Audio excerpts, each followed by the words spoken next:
미가서 7장 7절에서 11절까지 말씀입니다. 미가서 7장 7절에서 11절.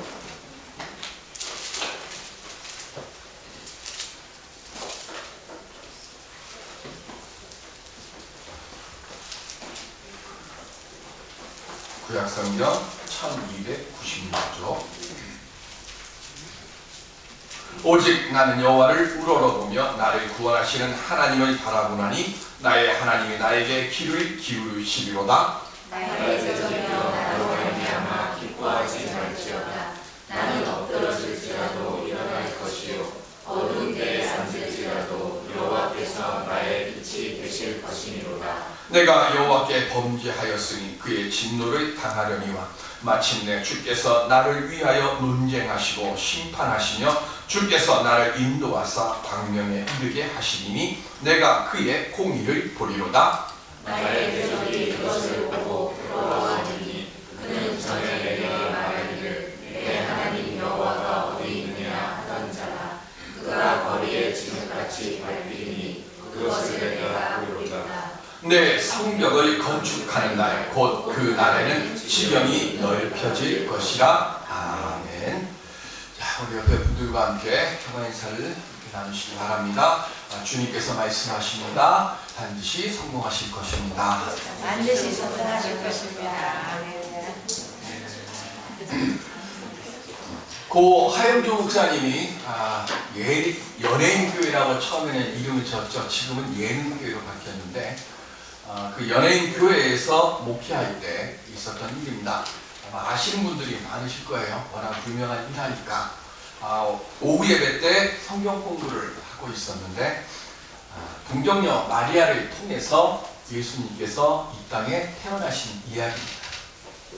그랬더니 그 이야기를 듣고 있던 사람이 중에 한 젊은 연예인이 손을 들고는 목사님, 그 말이 되는 이야기를 하십시오. 어떻게 처녀가 아이를 낳습니까? 라고 이야기를 했습니다.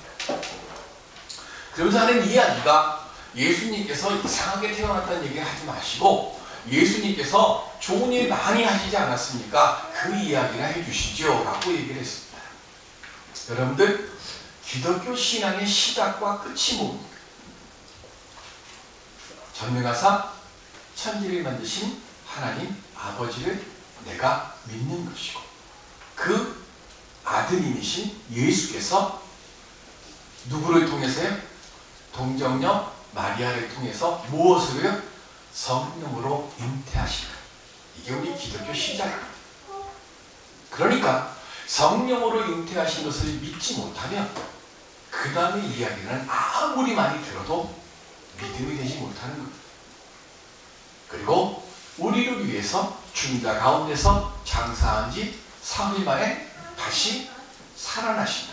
이게 우리 기독교 신앙의 끝입니다. 우리는 예수 그리스도께서 동정녀 마리아의 몸을 빌려 이 땅에 성령으로 잉태하셔서 오신 것으로부터 그리고 우리를 위해서 죽은 지 3일 만에 다시 살아나시고 그리고 오늘 우리에게 재림하시는 그 주님을 기다리는 믿음으로 가는 겁니다. 그런데 이거를 믿지 못하면 교회를 아무리 오래 다녀도 거기에 믿음이 없는 거예요.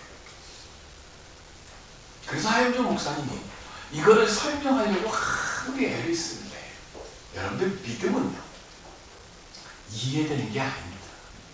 저 조금 이따 말씀드리겠지만 믿음은 이해해서는 절대로 믿어지지가 않는 거예요. 그러니까 한 번 의심을 품었으니까 계속해서 의심이 계속 가는 겁니다. 한 목사님 뭐라고 한 말씀 하면 두 마디로 반론을 피우는 겁니다. 이렇게 되니까 성경 공부 진도가 나갈까요? 못 나갈까요? 당연히 진도가 못 나갑니다. 썰렁해지니까 그거를 지켜보고 있던 구봉서 장로가 확 일어났더니 그 후배 연예인 보고 하는 얘기가 뭐예요? 웃고 계시는 분들 다 아시는 얘기니까 뭐라 그랬습니까? 야 임마 남편이 요셉 믿는데 네가 뭔데 안 믿어? 자식아. 그리고 한마디 크게 뜨지 않습니까? 신앙, 믿음은 이해하는 게 아닙니다. 믿고 가다 보면 하나님께서 역사와 이적과 말씀으로 오늘 우리에게 보여주시는 겁니다. 여러분들, 저나 여러분들이 이해하고 생각하고 판단하는 범위 안에 하나님이 계신다고 하면 우리 그 하나님 믿을만 하겠습니까? 하늘을 두루마리 삼고 바다를 먹물 삼아도 다 기록할 수 없는 것이 하나님의 사랑이고 뜻인데 우리가 감히 어떻게 하나님의 그 뜻을 이해하고 판단하려고 합니다. 하나님이 지금 오늘 우리에게 원하시는 건 나 보지 말고 하나님 바라보며 나아오기를 원하시는 겁니다. 오늘 예배를 드리러 오신 저나 여러분들이야 다 기적 바라고 온 거 아닙니까? 내 시가 열심히 노력해서 얻을 수 있는 거 그거 빌면 그거 기도 아니죠. 내가 할 수 없으니까, 내가 볼 수 없으니까, 내가 알 수 없으니까, 내가 이룰 수 없으니까 하나님 도움 통해서 그거 얻으려고, 그거 보려고, 그거 고치려고 하나님께 기도하고 그 은혜의 길을 찾으려고 지금 하나님 말씀 드리려고 여러분들 이 자리에 오신 거 아닙니까? 하나님의 도우심을 통하여서 내 삶의 은혜의 새 지경들을 만들어가고 그 도우심을 내 삶 속에서 하나님의 그 역사하심을 발견할 수 있는 우리 모두가 될 수 있기를 믿음의 간절한 자녀들로 복된 삶 살아갈 수 있는 우리 모두가 되시기를 주님의 이름으로 축원드립니다. 어떻게 해야 할까요? 자, 오늘 미가서를 통해서 그 은혜를 함께 나누어 보고자 합니다. 이스라엘은 미가서는 12소 선지서 중에 6번째 책입니다. 미가라고 하는 이름의 뜻은 여호와와 같은 자 누구인가 라고 하는 뜻입니다. 미가가 활동한 것은 모레셋이라고 예루살렘 남쪽으로 한 100리쯤 떨어져 있는 곳에서 있는 작은 농촌 마을입니다. 미가가 활동하던 시대는 남왕국 왕 중 가장 신앙적으로 악한 왕이라고 이야기하는 므낫세 시대입니다. 우시야가 죽고 난 뒤에 므낫세가 왕으로 등극을 했습니다. 우시야가 정치를 아주 잘했습니다. 그래서 아주 그냥 좋은 토대를 만들어놨고 그 뒤에 므낫세라고 하는 사람이 왕으로 올라서 55년 동안 이스라엘을 통치했습니다. 재밌는 것은 남왕국 유다 역사상 가장 번성했던 때가 므낫세였고 북왕국 역사상 가장 번성한 때가 아합이었습니다. 그런데 이 두 왕들은 성경에서 보면 가장 악한 왕이라고 기록하고 있습니다. 왜 그럴까요? 가장 경제적으로 그리고 군사적으로 최강을 만들었는데 배부르고 등 따숩다 보니까 영이 말라버렸습니다. 내가 최고다. 하나님을 두려워하지 않습니다. 정신세계가 피폐해지고 영이 말라버렸습니다. 하나님을 멀리합니다. 그러다 보니까 지금 경제적으로 물질적으로는 풀은 얻었는데 영이 죽어버리니까 나라가 망해져가는 거예요. 그 당시 지금 유다와 이스라엘 왕실이 펼쳤던 농업 경제 정책이 뭐였는가 하면 현금 가치가 높은 포도주와 감람류 생산에 열을 올렸고 곡식도 보리보다는 단위 생산 가능성이 높은 밀을 수출했고 그리고 축사 및 장려했습니다. 그래서 므낫세 선왕인 우시야는 전 국토를 3등분 해가지고 밀과 포도주와 기름 그리고 축산을 생산 지역으로 배분해서 나누어서 경제 정책을 폈습니다. 그게 나와 있는 것이 역대기하 26장에 있습니다. 보실까요? 26장 10절에 보시면 시작. 또 광야에 망대를 세우고 물 웅덩이를 많이 파고 고온과 평지에 가축을 많이 길렀으며 또 여러 산과 좁은 밭에 농부와 포도원을 다스리는 자들을 두었으니 농사를 좋아함이었더라. 아멘. 이렇게 경제정책, 농지정책을 딱 해놓으니까 경제가 활성화됐어요. 그래가지고 땅을 가지고 있는 사람들은 엄청난 수입을 얻습니다. 제가 대구 내려가기 전에 살던 데가 후암동입니다.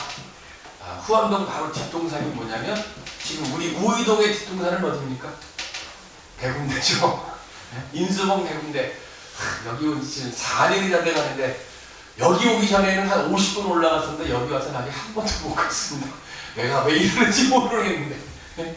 그런데 그 후암동 살 때는 남산타워를 뭐 한 달에 한 1,000억 꼭 올라가서 저희 집사람이랑 같이 올라가서 남산타워를 이렇게 보면 남산타워 이쪽이 어디가 나와요? 이태원이 나오고 조금 지나면 한강이 쫙, 그리고 한강 저 너머에 여의도하고 쫙 보입니다.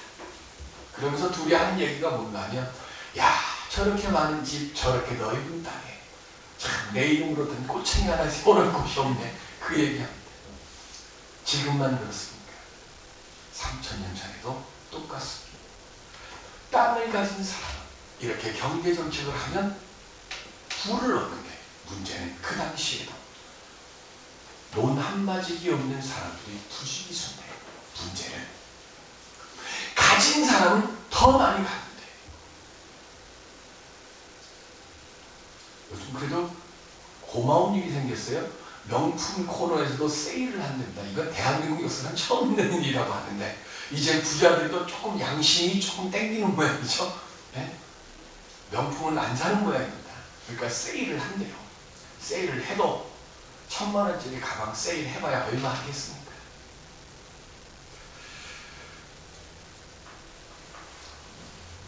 미가 시대 때가 그랬습니다. 넘쳐나요. 돈이 너무 넘쳐나니까 그 돈을 어떻게 할 방법이 없으니까 자기 나라 땅에는 없는 외국에 나가가지고 온갖 사치품을 다 사들여 갖고 오는 거예요. 그리고 내가 가진 게 많으니까 내 거 뺏길까봐 군사들을 사가지고 군사 장비 사고 그렇게 해갖고 내 집을 철통같이 보호한다. 그리고 가난하고 힘없는 사람들 있는 걸 더 뺏어. 분명히 나라는 풍성해졌는데 경제정책 잘 펴갖고 나라는 최고로 살만한데 영이 말라버렸고 정신세계가 피폐해져 버리니까 하나님 두려워하지 모르고 내 가지고 있는 이 생의 삶 속에서 그냥 즐기기만 하는 겁니다. 그러다 보니까 힘없고 어려운 사람들은 더 죽어가는 거예요. 그래서 그 모습을 미가서 3장 3절로 4절에 이렇게 말씀합니다. 시작. 그들의 살을 먹으며 그 가죽을 벗기며 그 뼈를 꺾고 다시기를 냄비와 솥 가운데 담을 고기처럼 하는도다. 그때에 그들이 여호와께 부르짖을지라도 응답하지 아니하시고 그들의 행위가 악했을 만큼 그들 앞에 얼굴을 가리치리라. 앞부분 3절은 누구를 이렇게 발라요? 힘없고 빽없고 돈 없고 능력 없는 사람들, 힘 있고 빽 있고 돈 있고 능력 있는 사람이 정육점 가면 고기 싹 들어오면 어떻게 합니까?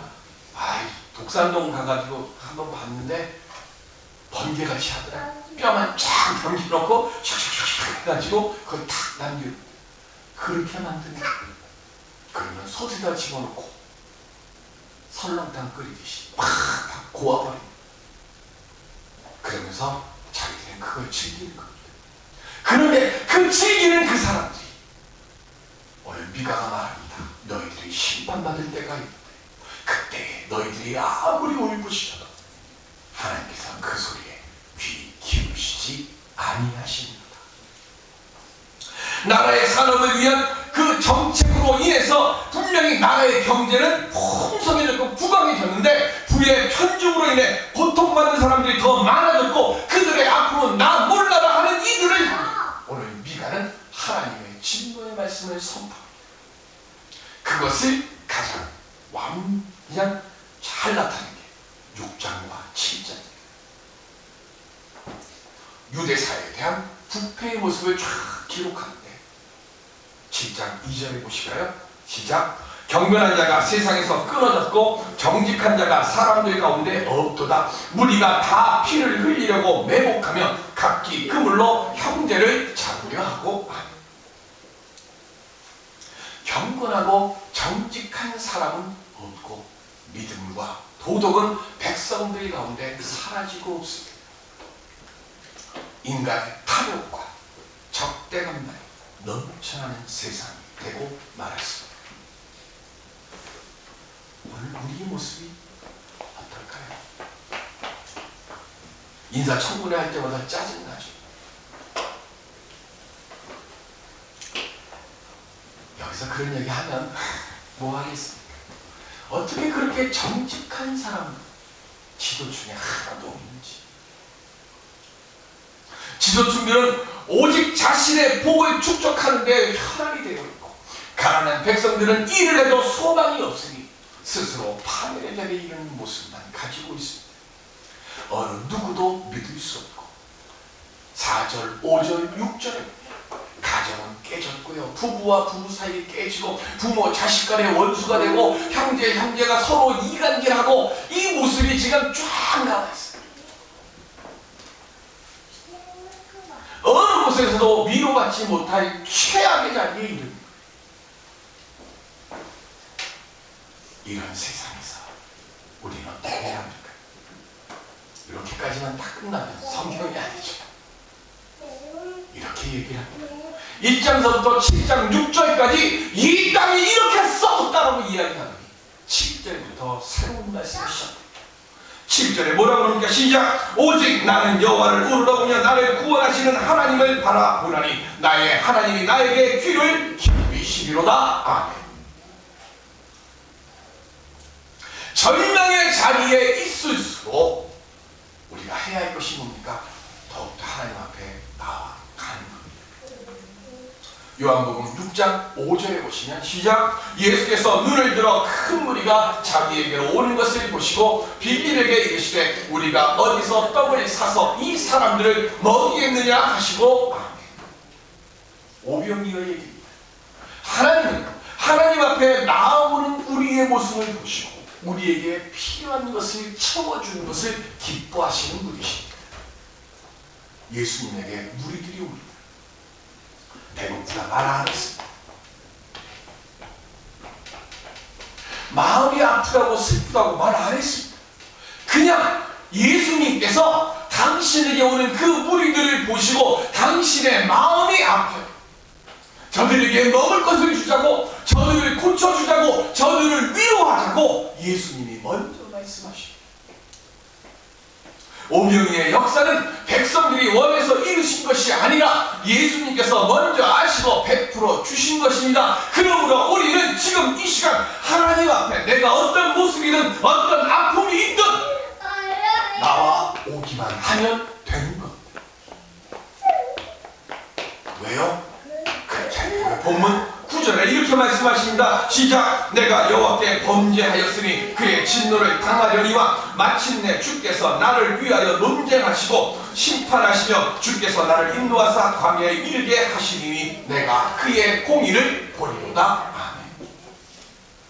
내가 죄를 시인하고 내게 주어지는 형벌을 감내하며 주님 앞에 나올 때 하나님께서 나를 위해 세상에서 논쟁하여 주시고 나를 위해 싸워주시고 나를 위해서 변론해 주시고 변호해 주신다고 지금 말씀하고 있습니다. 그러므로 사랑하는 성도 여러분, 이 시간 하나님 앞에 엎드려져 있는 자들은 오늘 본문 8절에 이렇게 말씀합니다. 나의 대적이여 나로 말미암아 기뻐하기 말지어다. 나는 엎드러질지라도 일어날 것이요 어두운데 앉을지라도 여호와께서 나의 빛이 되실지로다. 내 머리로 내 생각대로 판단하고 이해하려 하지 마시고 그냥 내 모습 그대로 하나님 앞에 나와 엎드리십시오. 그때 빛이신 주께서 우리를 찾아와 주시고 우리를 일으켜 주실 줄로 믿습니다. 이 하나님을 바라보는 우리 모두가 되시기를 주님의 이름으로 축원드립니다. 창세기 25장 9절에 보시면 그의 아들들인 이삭과 이스마엘이 그를 마므렛 앞 헷족속 소할의 아들 에브론의 밭에 있는 막벨라 굴에 장사하였으니 아멘. 마무레, 다른 말로 헤브론입니다. 마무레라는 뜻은 열렬한이라는 뜻이고요. 헤브론은 교제의 자리입니다. 그러니까 이 이름의 뜻 두 개를 합치면 뭡니까? 하나님과 열렬하게 사는 자리. 그것의 이름이 헤브론입니다. 사라가 127세를 일기로 세상을 떠났을 때 아브라함이 사라를 위해 땅을 샀습니다. 처음엔 사라를 위해서 땅을 샀는데 그곳에 사라를 묻은 뒤에 아브라함과 이삭과 야곱도 그곳에 묻혔습니다. 왜 여기에 묻었을까요? 하나님과 교제하는 자리를 내 후손들이여 잊지 말라는 뜻입니다. 창세기 한 줄로 이야기하면 뭐라고 얘기합니까? 하나님과 만나는 자리를 기억하라. 내가 하나님을 어디서 만날까? 지금 여러분들은 하나님을 어디서 만나시겠습니까? 훗날에 다윗이 헤브론에서 7년 6개월 동안 통치를 했습니다. 10년 세월 사울의 칼을 피해 도망다니던 다윗. 하나님의 약속을 듣고 하나님께서 가라 하니까 친척과 본토 아비 집을 다 떠나고 그냥 하나님께서 명령하신 대로 갔던 아브라함, 그리고 그 아버지의 뒤를 따랐던 이삭, 형님을 속이고 아버지를 속이고 형의 장자권을 가로챘던 야곱, 모두 다 험난한 삶을 살았습니다. 삶을 살아가며 수없이 넘어지고 깨지고 좌절하고 낭망하고 속고 속이는 그런 거친 삶을 살았어요. 넘어졌을 때 좌절과 실망과 그리고 헤어날 수 없는 패배의 늪에 빠져 있을 때마다 그들은 어디를 기억했습니까? 막벨라, 마므레, 헤브론을 기억했습니다. 왜 이름이 세 개예요? 헤브론에 땅을 사고 막벨라 굴에 묻은 거예요. 이스라엘의 무덤은 어떻다고요? 굴에 돌멩이 하나가 있고 그 위에 시신을 넣습니다. 1년쯤 지나면 먼지가 나요. 그럼 그 돌을 싹 치우고 유해를 정리하고 그 위에 또 다른 시신을 넣는 거예요. 사라가 누웠던 자리에 아브라함이 누웠고, 아브라함이 누웠던 자리에 이삭이 누웠고, 이삭이 누웠던 자리에 레아가 누웠고, 레아가 누웠던 자리에 야곱이 누웠습니다. 불행하게도 야곱의 사랑에 나갔던 라헬은 거기에 눕지 못했습니다.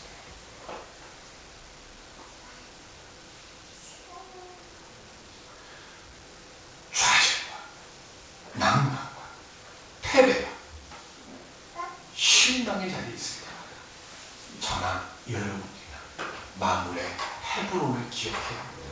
하나님을 만나고 열렬하게 교제하는 그 자리, 그래서 그곳에서 하나님을 만나고 내가 결국에 머물러 있어야 할 곳 그 자리를 생각하며 지금 이 험한 시간을 이겨갈 수 있는, 그리고 결국엔 하나님의 축복된 삶으로 이기함을 응답받았던 아브라함과 이삭과 야곱과 다윗과 같이 오늘 우리들도 그 삶을 살아갈 수 있어야 하는 겁니다. 그 삶을 살기 위해서 우리는 눈을 들어 하나님을 바라보아야 합니다.